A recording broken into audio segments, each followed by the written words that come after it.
Hi guys, and welcome back to my channel. I'm Jess. Today I wanted to try out something that I've been seeing all over the internet, and that is cottage cheese bread. Now, I've never actually tasted this, so I'm kind of nervous about it, but I have been seeing the loaves like all over the internet, and I am really intrigued. So it looks really fluffy, it looks really moist, and it looks like it has a great crumb. So I am super excited to try it and bring you along with me. So let's get started.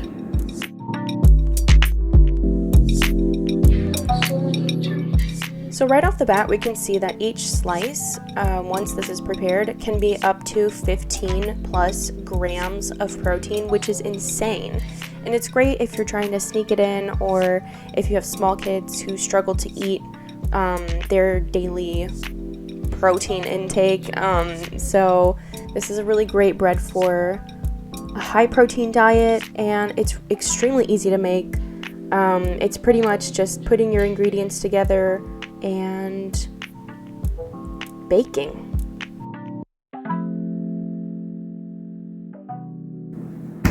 First things first, we're going to get all of our ingredients together before we get started, because there is no worse feeling than feeling like you're in a time crunch and you don't have all of your prepared ingredients. So let's do that.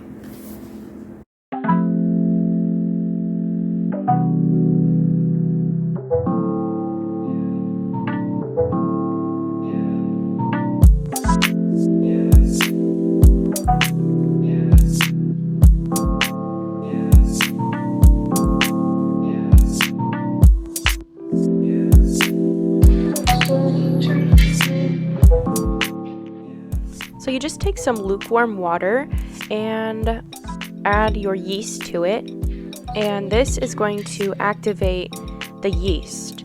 This is going to make your yeast bloom, which just means that it gets it active and going, and it should bubble up a little bit. So once you give that a little whisk, just set it off to the side and get your other ingredients prepared. Next, we just measure out our egg whites, which I just bought a really super cheap half dozen of eggs from my local grocery store, because I would much rather use the entire egg of a farm egg than to waste half of the egg, basically, if they're farm fresh. But you can save the yolk like I did here, and you can make like a custard or something.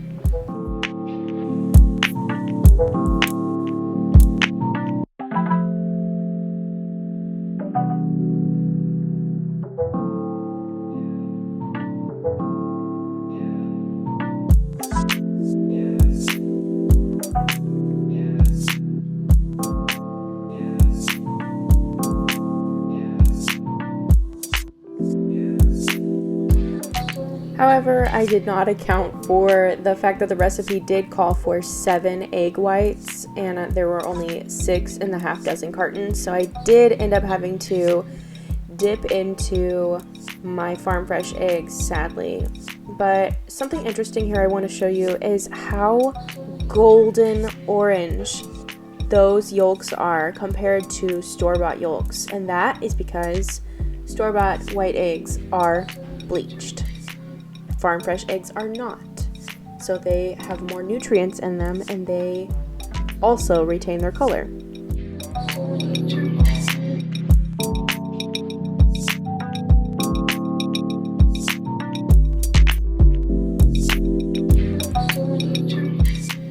So then I just put the cottage cheese and the egg whites into the blender just for a minute until everything was creamy and incorporated.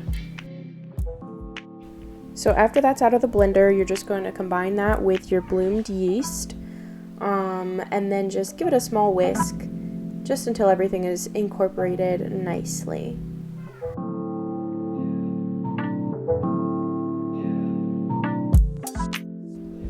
Then once this is finished, you're going to want to start measuring out your flour. This recipe calls for 4 2/3 cups of flour.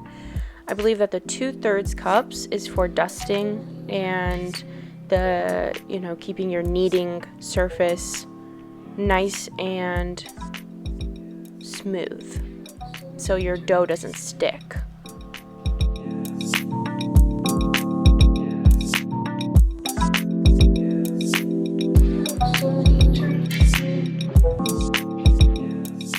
Then, as you can see, I had some alien invader visitors who wanted to help me in the kitchen, so I let them, and they help me by sitting down in their seats and eating snacks.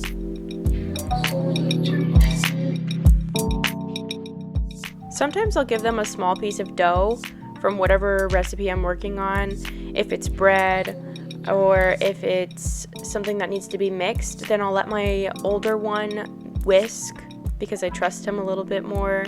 We're still working on the younger one, but I definitely like to let them get a little bit hands-on just for practice.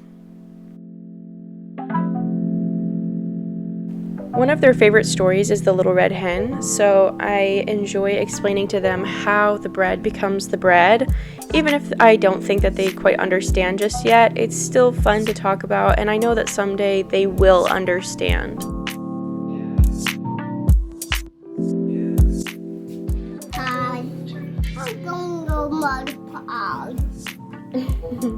This is gonna be bread.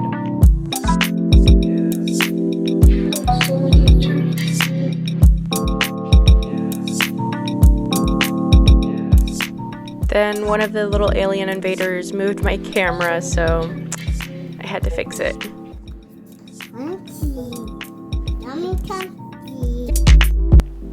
The kneading process takes about 5 to 6 minutes just to make sure that the gluten is activated so it can properly rise. And now a hit single by one of my children.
Be sure to stick around to the end of this video to hear my final thoughts on this recipe and just the overall taste of the bread itself.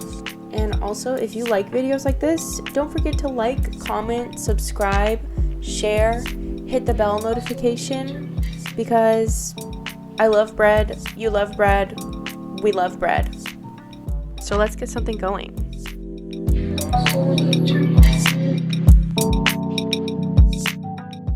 Then you just cover it with a warm, wet tea towel for 1 hour.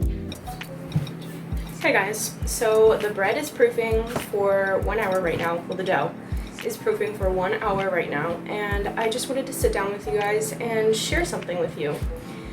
So right now, my HVAC is not working. So where we live in a pretty toasty area where the temperatures can sometimes climb up to 103 to 113, I think was the highest it got last summer. My house is currently approaching 80 degrees, which is fine, but anything past that is pretty uncomfortable. I wanted to kind of just share something with you. So obviously it's not a smart idea to bake in that kind of weather, but I just wanted to offer a different perspective while I sit here and sweat. So the dough that we're making right now requires a high temperature in order to proof, in order to double. So it thrives in this sticky, hot, disgusting kind of weather. And so I feel like we could all take something away from that We can thrive anywhere we are, only as long as we allow ourselves to thrive and as long as we push ourselves to do so. I just wanted to share that little tidbit that was on my mind as I was making this dough. So while it doesn't seem like an ideal time to bake, just to learn how to be comfortable and to thrive where you are. Another thing I also wanted to point out was that I am wearing a long dress today, and to some people that might seem really counterintuitive to what kind of weather we have going on right now, but I also want to offer this perspective on that. Dress is extremely thin. It's made out of a material that's very thin, it's very lightweight, and the wind can whip through it easily. So I just put my safety undergarments under there, so if the wind does blow my dress up, no one sees anything. I can still, do what I need to do in it. I think that says a lot for the marriage of beauty and practicality. I think that those things are incredibly important in finding balance. We can work with things that work and are efficient, but also making them beautiful at the same time. They lend themselves to one another. So, for everyone who thinks that you cannot wear a dress and do housework, or you don't want to wear your dress because it will get dirty or it will get sweaty, kind of just think about that. Because that's something that I definitely struggle with, and that's kind of an excuse I give myself to not wear the pretty things that I have, or to not use up the pretty things that I own because, oh, it's too pretty, I don't want to mess it up. Except if that thing has a function, using it for that function adds to its beauty. I don't know if that's going to help today, but... So my last takeaway I wanted to say was, instead of indulging in a world that thrives off of and profits off of sensationalizing bad things and highlighting kind of the worst things that happen in humanity, I challenge you and I give you permission to enjoy yourself anyway. My kids, for one, don't mind the heat because it means more ice cream and more popsicles. I just want to help you stay encouraged if you are going through a particularly hot season where there is seemingly no air conditioning, no respite from the things that are stressing you out. There is always a way to thrive within the heat. By this time, my dough was done proving, so I just gave it a little slap just to wake it up from its nap and to prepare it for dusting and shaping.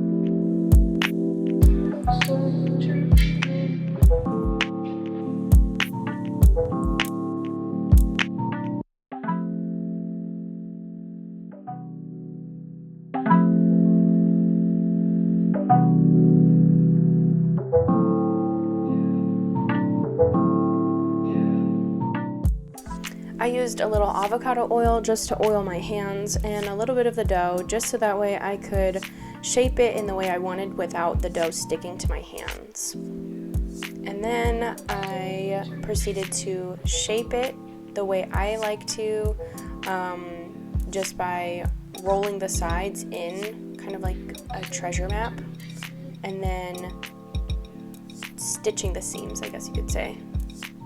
Then after that I scored it and put it into the oven. I did not get any footage of that because my camera did die.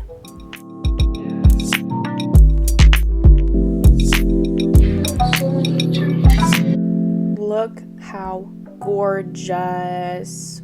Wow, 10 out of 10.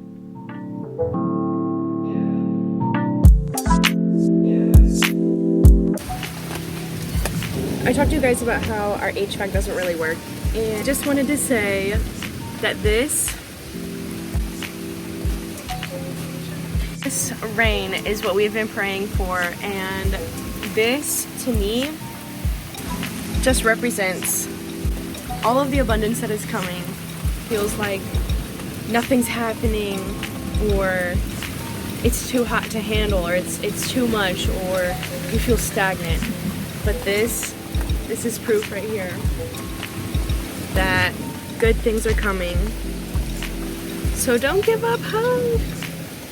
My final thoughts on this bread is a solid 8.5 out of 10.